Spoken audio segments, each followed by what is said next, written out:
When tempers get short in our house, Amy and I have struggles and we start to clash. We start,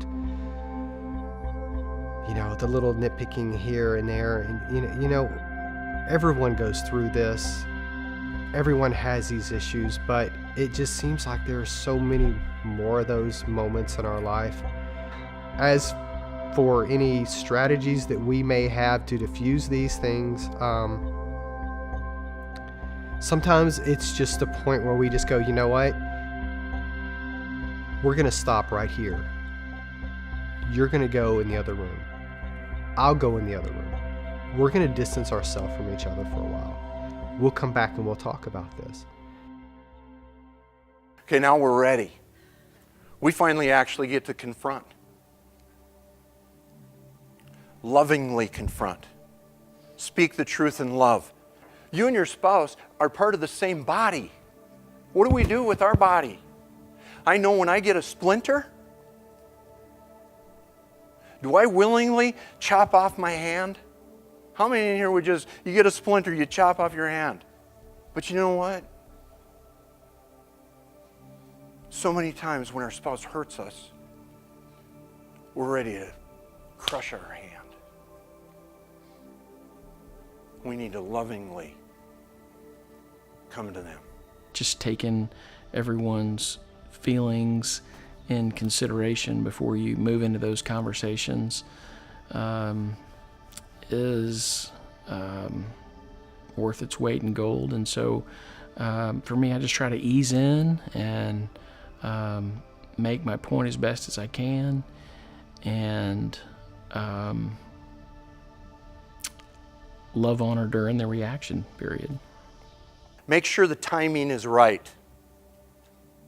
You may have to schedule your confrontation, right? When people say, hey, don't let the sun go down on your anger, deal with it.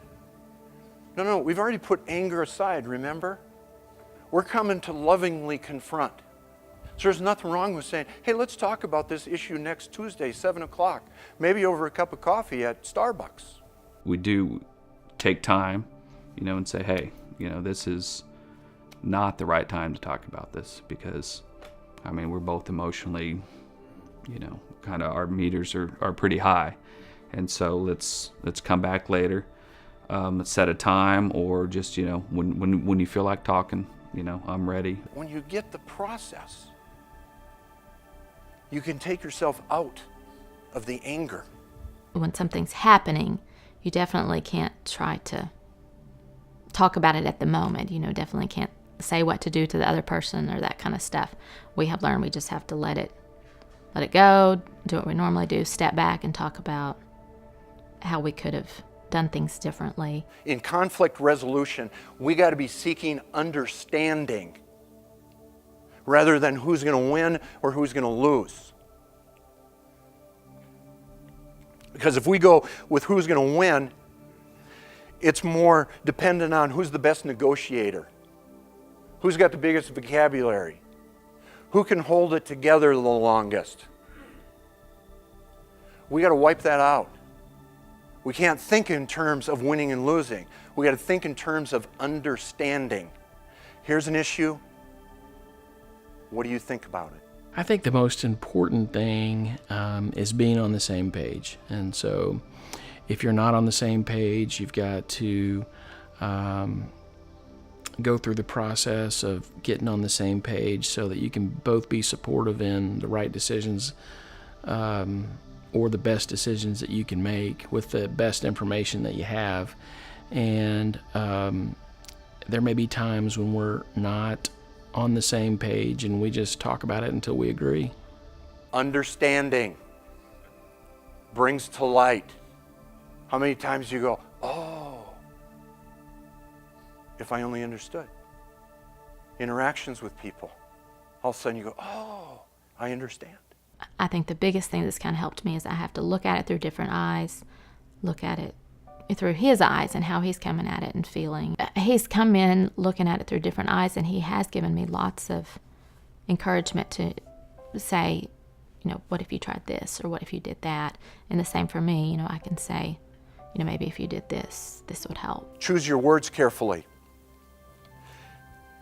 There's a word we need to stricken from our vocabulary when it comes to confrontation, and that's divorce. So many times we throw that out there.